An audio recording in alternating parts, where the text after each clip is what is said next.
Jake Martinez felt the metal beam crush his left leg before he heard the sound. The pain shot through his body like fire. He screamed and fell to the ground of the mining ship. Blood pooled around him on the cold metal floor.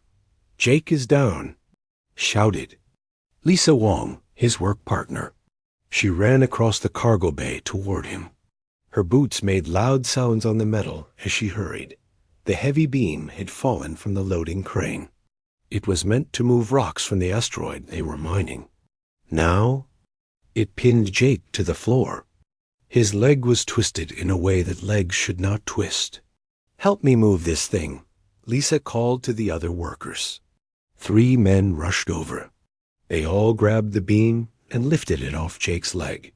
Jake cried out again when the weight came off. Sometimes that hurt more than being crushed. Jake tried to sit up but fell back down. His vision was getting dark around the edges. He could feel his heart beating fast and hard.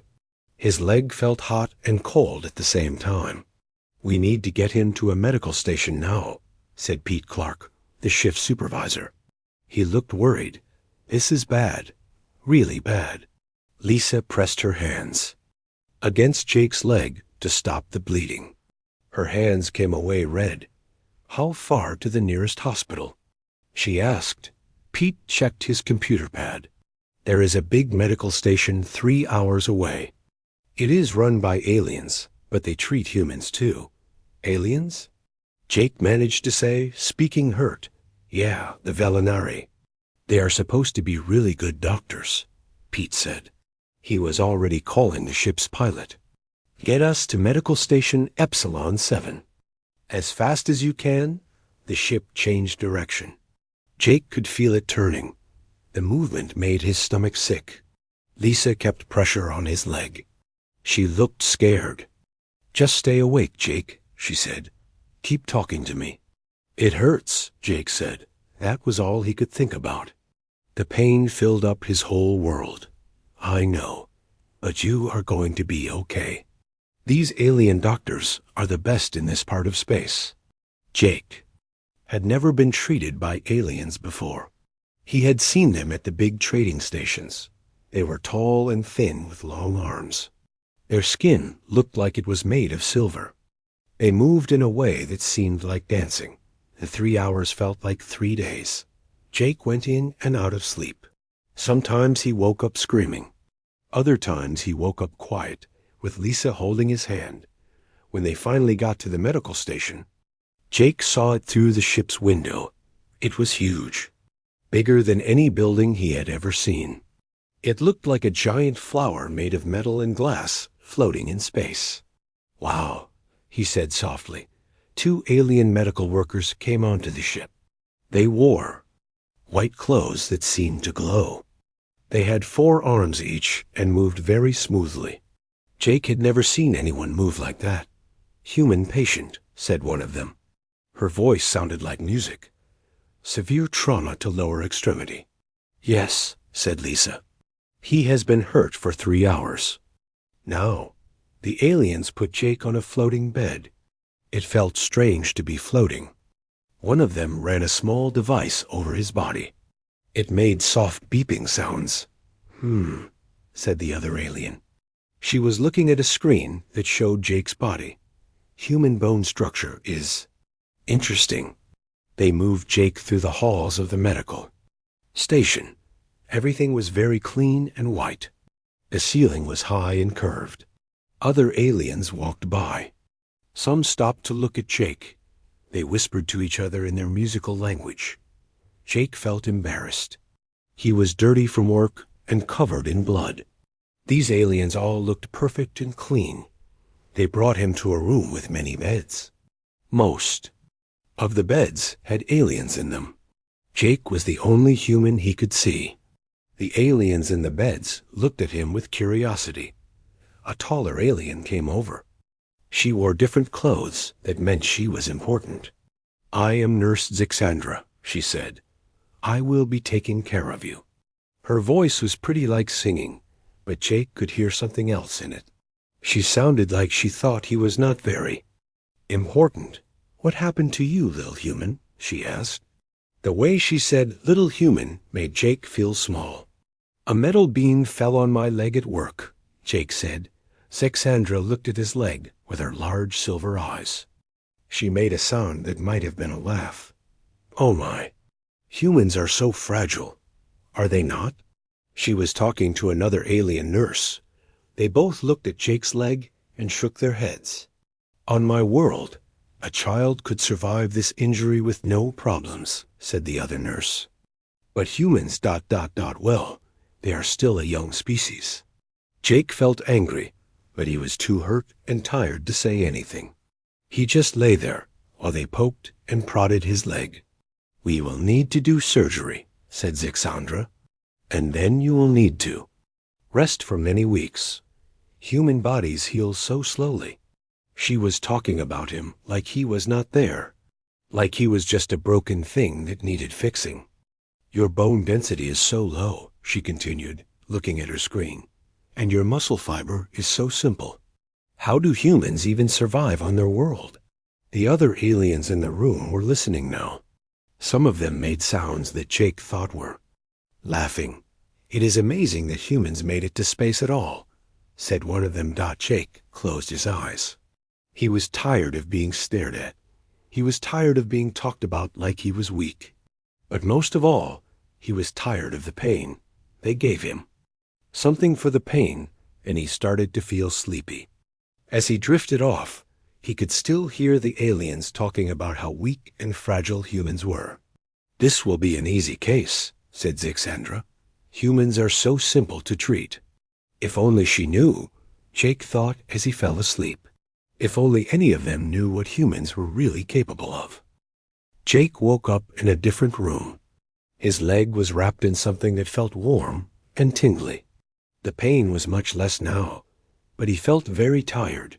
Zixandra was standing next to his bed, looking at a glowing screen. She did not notice he was awake. At first, she was talking to another alien doctor. The human patient is healing as expected, she said. Very slowly, of course. He will need to stay unconscious for at least 3 more days. Such weak creatures, said the doctor. His name tag said Dr. Kethmoran. I have treated many species, but humans are among the most fragile. Look at these scans, Zixandra said, pointing at the screen. His bone density is barely adequate, and these muscle fibers so basic and underdeveloped. Dr. Kethmoran nodded. Yes, I see what you mean. Humans must live very easy lives on their world. No real challenges to make them strong. Jake wanted to laugh at that, but he felt too weak. Easy lives? Humans worked in dangerous jobs, fought wars, climbed mountains, and survived disasters. But he was too tired to argue. The gravity on Earth must be very light, Zixandra continued. That would explain why they are so weak and soft.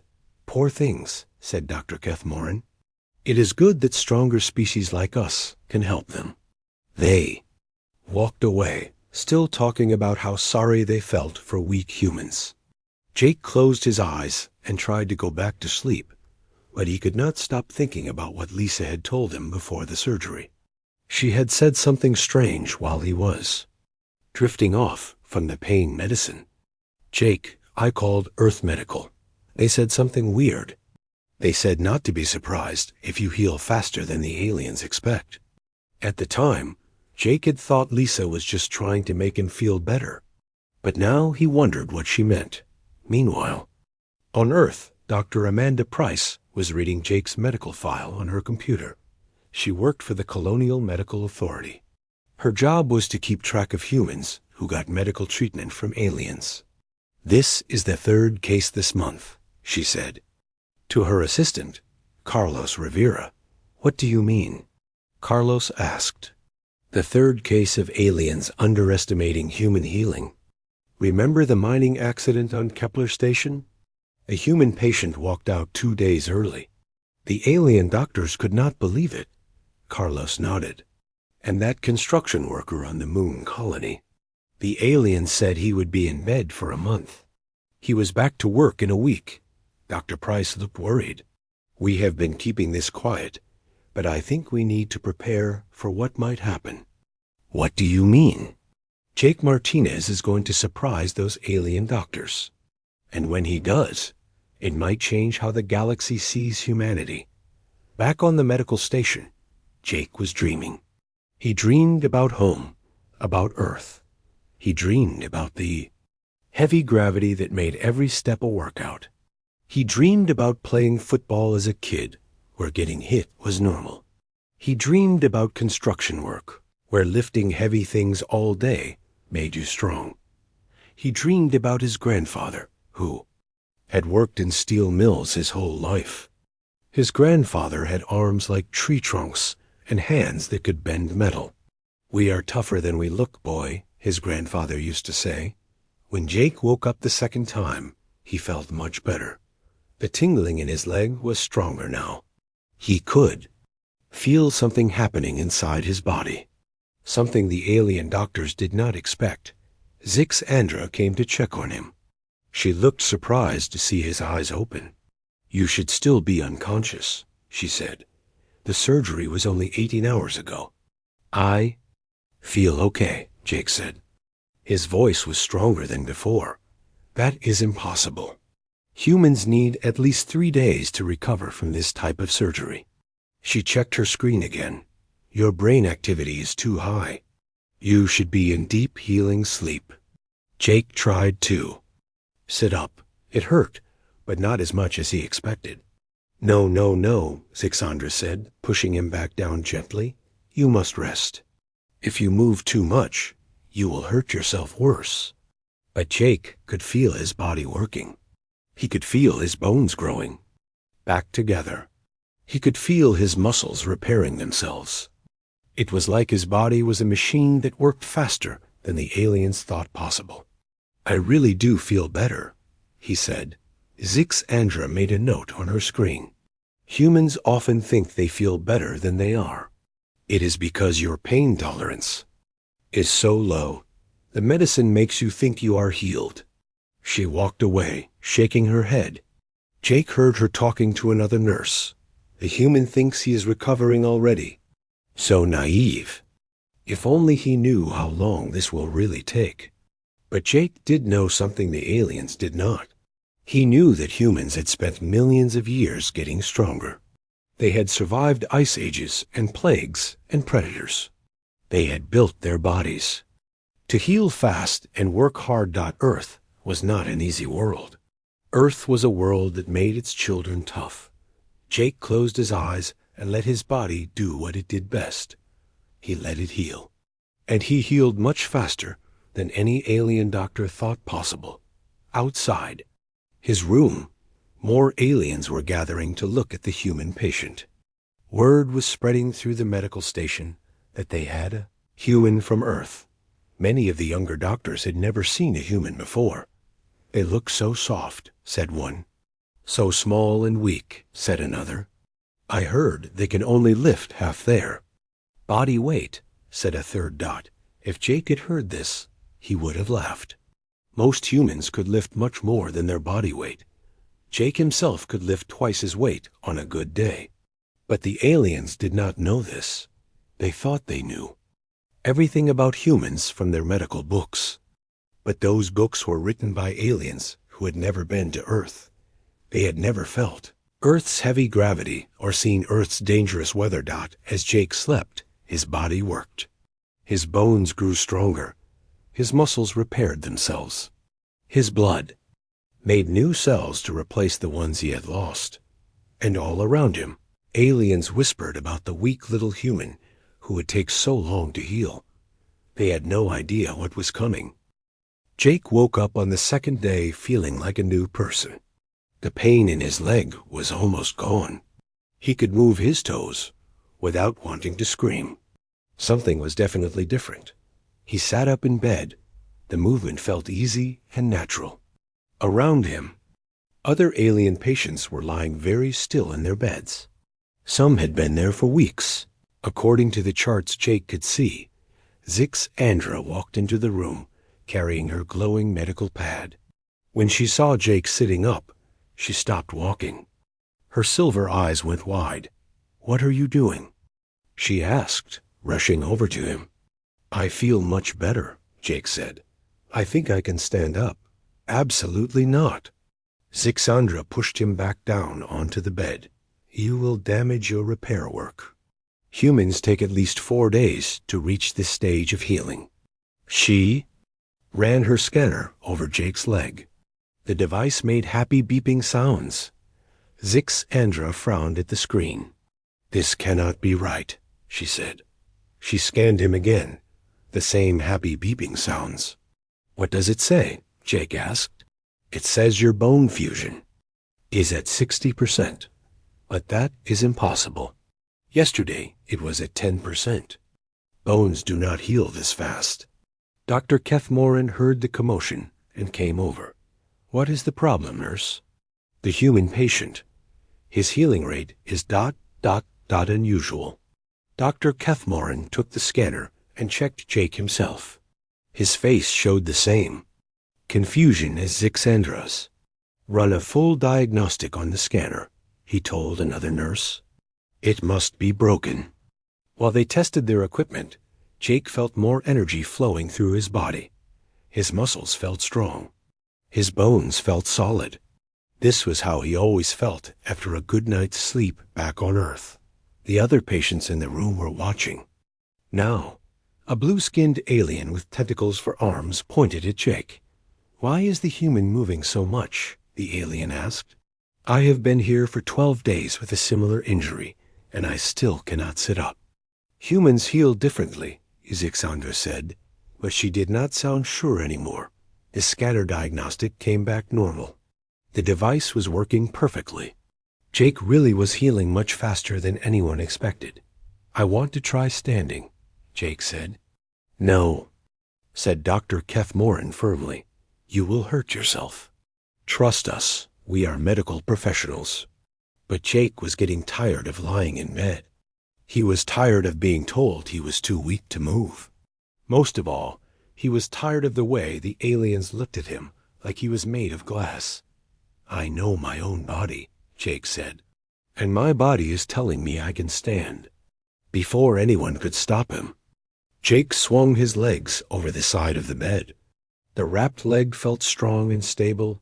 He put his feet on the floor. "Stop," Zixandra said.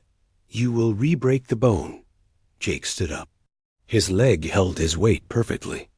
There was no pain, just a small ache like after a hard workout. The entire medical room went quiet. All the alien patients stared at Jake. All the alien nurses and doctors stared too. No one spoke. Jake took a step, then another. He walked to the window and looked out at space. His leg worked fine. "How?" Dr. Kethmoran whispered. "I told you I felt better," Jake said. Zixandra was checking her medical books on her pad. "According to everything we know about biology, this should not be possible. No species heals this fast from this type of injury. Maybe your books are wrong about humans," Jake said. "Impossible. We have studied human anatomy. We know your capabilities." Jake was getting annoyed. These aliens thought they knew everything about humans, but they had never actually lived with humans. They had never seen what humans could really do. "You think you know us," Jake said, "but you do not know anything. We know that humans are a fragile species from a low-gravity world with no natural predators," Dr. Kethmoran said. "We know that you have weak bones and simple muscle structure." Jake laughed. "Low gravity? Earth's gravity is 9.8 meters per second squared. What is the gravity here?" Zixandra checked her pad. "Standard galactic gravity, 3.2 meters per second squared. So Earth's gravity is 3 times stronger than normal," Jake said. The aliens looked at each other. "That cannot be right," Zixandra said. "If that were true, humans would be incredibly strong in normal gravity." "We are," Jake said simply. "And no natural predators?" Jake continued. "Earth has bears that can break trees with their paws, sharks with teeth like knives, snakes with poison that can kill in minutes, Big cats that hunt humans for food. The alien patients were listening to every word. Some of them looked scared. Humans have survived ice ages, Jake said. We have survived plagues that killed millions. We have survived wars and disasters, and famines. We do not break easily. Dr. Kethmorin was typing frantically on his pad. I am looking up Earth's environmental data, he said. His face went pale. Oh my, he whispered. What does it say? Zixandra asked. Earth's gravity is indeed 3 times galactic standard. The atmospheric pressure is much higher than normal. The weather includes violent storms, extreme temperature changes, and frequent natural disasters. He kept reading. The planet has thousands of predator species. The dominant species, humans, evolved as persistence hunters, capable of running for hours to exhaust their prey. Zixandra took the pad and read for herself. It says here that humans regularly lift objects weighing more than their own body mass. They can run for kilometers without stopping. They can survive in temperatures that would kill most galactic species. She looked up at Jake with new eyes. Your world. It is classified as a death world. A what? Jake asked. A death world. A planet so dangerous that most species could not survive there for even a day. The room was completely silent now. All the aliens were staring at Jake with a mixture of fear and amazement. Jake smiled. Now you are starting to understand. He pulled off his medical gown, revealing his human body in all its earth-forged glory. What the aliens saw made them gasp. Muscles that had been built by fighting Earth's heavy gravity every day of his life. Bones that had been strengthened by years of hard work and dangerous jobs. Scars that told stories of surviving in a world that did not make things easy. This is what a human really looks like, Jake said. And for the first time since he had arrived, the aliens stopped laughing at the weak little human. They were too busy trying to understand what they were really looking at. The silence in the medical room lasted for a long time. Every alien patient and doctor stared at Jake's body with wide eyes. Some of them made soft gasping sounds. Dr. Kethmorin was the first to speak. I need to call the xenobiology department. Immediately. He rushed out of the room, talking rapidly into his communication device. Jake could hear him using words like unprecedented and completely wrong assumptions. Zixandra walked slowly around Jake, looking at him like she had never seen a human before, which Jake realized she probably had not. Not really. Your muscle density, she said quietly. It is unlike anything in our medical databases. She held up her scanner and ran it over Jake's arm. The device made sounds it had never made before. The scanner cannot properly measure your bone density, she said. It keeps giving error messages. An alien patient in the bed across from Jake raised one of his forearms. Excuse me, he said in a shaky voice. Did you say that your people evolved on a death world? I guess so, Jake said. Though we just call it home. And you can really run for hours without stopping? Asked another patient, a female alien with blue skin. Sure, humans run marathons for fun. That is 42 kilometers without stopping. The blue alien made a choking sound. I can barely walk to the bathroom. More aliens started asking questions. Is it true you can lift more than your body weight? Do you really survive in extreme temperatures? How do you live with all those predators? Jake answered as best he could. Yes, most humans could lift their body weight or more. Yes, humans lived in deserts and Arctic regions. Yes, Earth had dangerous animals, but humans were usually smart enough to avoid them. With each answer, the aliens looked more amazed and more frightened. Dr. Kethmorin returned with 3 other alien doctors. They all wore different colored clothes that meant they were specialists. This is Dr. Velthara, our head of xenobiology, Dr. Kethmorin said, pointing to a tall alien with 6 arms. "She needs to examine you." Dr. Velthara approached Jake carefully, like he might be dangerous. "Human Jake Martinez, would you be willing to undergo some tests? For science?" "What kind of tests?" Jake asked. "Nothing harmful. We just want to understand your physiology better. We realize now that our medical knowledge about humans is ... incomplete." Jake agreed. He was curious. 2. He had never thought of himself as particularly strong or tough. He was just a normal guy from Colorado who worked construction. They moved Jake to a special testing room. Other aliens began gathering outside the windows to watch. Word was spreading through the medical station that something unusual was happening. Dr. Velthara started with simple tests. She asked Jake to grip a strength-measuring device. "Squeeze as hard as you can," she said. Jake squeezed. The machine made loud beeping sounds, and then went quiet. "What happened?" Jake asked. "You broke our testing device," Dr. Velthara said, staring at the broken machine. "The maximum reading is designed for the strongest known species in the galaxy." She brought out a different machine, one that looked much more heavy-duty. "This one is designed for construction mechs," she said. "Surely a biological being cannot exceed its limits." Jake squeezed again. This machine lasted longer, but eventually started smoking. "Perhaps we should try a different approach," Dr. Velthara said weakly. They tested Jake's reflexes. Normal for an alien was about 0.8 seconds. Jake's reflexes measured 0.2 seconds. They tested his endurance. They put him on a machine, like a treadmill, and asked him to run until he got tired. After an hour, Jake was still running and talking normally. The aliens monitoring him were taking turns because they got tired just from watching. "When will you need to stop?" Dr. Velthara asked. "I could probably do this for a few more hours," Jake said. "This is about the pace I use when I jog in the morning." The aliens exchanged looks of disbelief. They tested his pain tolerance by giving him small electric shocks. The level that made most aliens cry out in pain, Jake barely felt.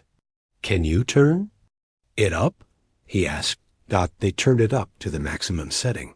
Jake winced a little, but did not cry out. "This is the level we use to stun violent patients," Dr. Velthara said. "It should knock you unconscious." "It tingles," Jake said. By now, dozens of aliens were pressed against the windows, watching the tests. Jake could hear them talking excitedly in their own languages. Commander Rethtalk, the station's leader, arrived to see what was causing all the excitement. He was a large alien with thick armor-like skin. "What is happening here?" he demanded. Doctor. Velthara explained about Jake's abilities. Commander Rethtalk listened with growing amazement. "You are telling me that this one human is stronger than our construction mechs, faster than our security drones, and tougher than our riot control equipment?" "That appears to be correct, sir." Commander Rethtalk looked at Jake with new respect. "And how many humans are there?" "About 8 billion on Earth," Jake said. "Plus maybe 1 million more on colonies and space stations." Commander Rethtalk went very quiet. Jake could see him doing math in his head. 8 billion, the commander repeated slowly. 8 billion beings with these capabilities. "Well, some are stronger than others," Jake said.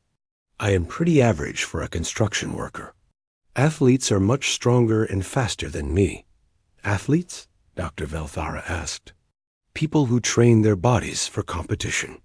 Some humans can run 100 meters in under 10 seconds. Some can lift 3 times their body weight. Some can fight trained opponents barehanded." The room went completely silent again. Commander Rethtalk activated his communication device. "Get me a direct line to the Galactic Council," he said. "Priority. Alpha. We have a situation here." Jake was starting to understand that this was bigger than just his medical treatment. The way these aliens were acting, It was like they had discovered the humans were not what they thought at all. "Are we in trouble?" Jake asked. Commander Rethtalk looked at him for a long moment. "No, human Jake Martinez. I do not think you are. In trouble." He paused. "I think the rest of the galaxy might be." 3 days later, Jake was completely healed. His leg worked perfectly, with no pain or weakness.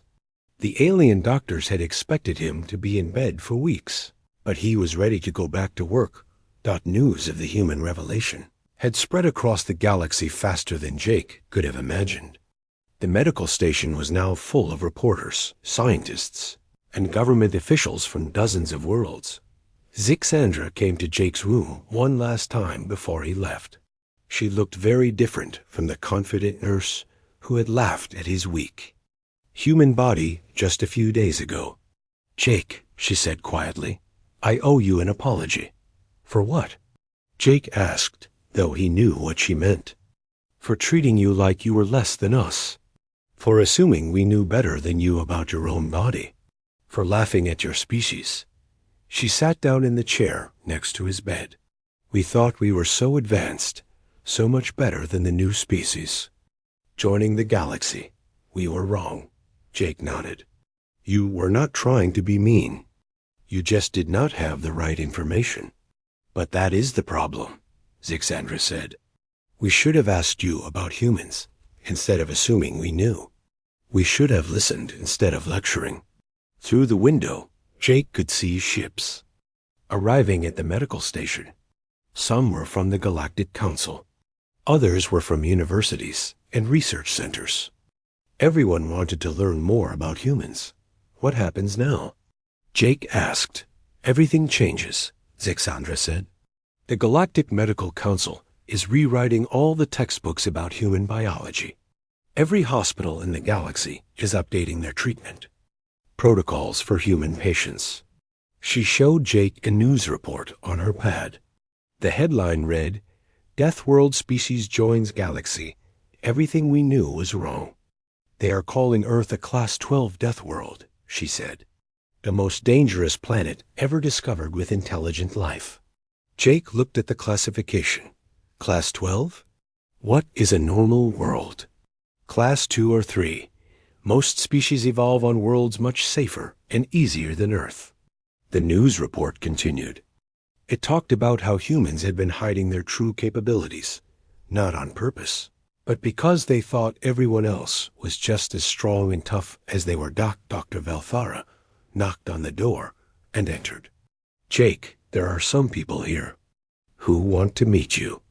Behind her came Commander Rethtalk and 3 aliens Jake had never seen before.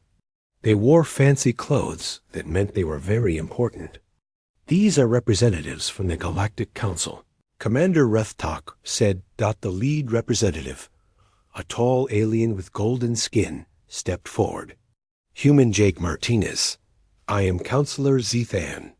On behalf of the Galactic Council, I want to formally apologize for how your species has been treated." "You do not need to apologize to me," Jake said. "You did not know, but we should have known. We should have studied your species more carefully before making assumptions. We should have recognized the signs that you came from an unusual world." Counselor Zethan handed Jake a small device. "This is a direct communication link to the Galactic Council. If any human ever has problems with medical treatment or any other issues, you can contact us immediately." "Why me?" Jake asked. "Because you are the human who opened our eyes. You showed us who humans really are." More aliens came to visit Jake over the next few hours. Medical students wanted to learn from him. Xenobiologists wanted to study Earth. Even some military officers came, though they just wanted to shake his hand and welcome humanity to the galactic community. But the visit that meant the most to Jake was from a young alien medical student named Crix Ara. She was studying to be a nurse, like Zixandra. "I want to specialize in human medicine," she told Jake. "I want to make sure no human patient is ever treated badly because of ignorance again."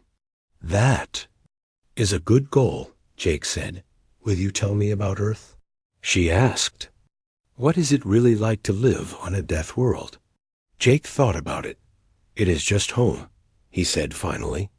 Yes, there are dangerous animals and bad weather and accidents. But there are also beautiful mountains and oceans and forests. There are good people who help each other when things get tough. And the high gravity, does it make everything difficult? You get used to it. It makes you strong, but you do not think about it every day. It is just normal. Krixara took notes on everything Jake said. I am going to request permission to visit Earth, she said. I want to see a death world for myself. You would be welcome, Jake said. Though you might want to start with some gravity training first. When it was finally time for Jake to leave, a crowd had gathered to see him off. Aliens from all over the station came to wave goodbye to the human who had changed everything. Lisa Wong was there with the crew of the New Horizon. She hugged Jake when she saw him walking normally. I told you those alien doctors would be surprised, she said with a grin. You knew this would happen? Jake asked. Earth Medical has been tracking cases like yours for months. They knew it was only a matter of time before someone like you showed the galaxy what humans are really capable of.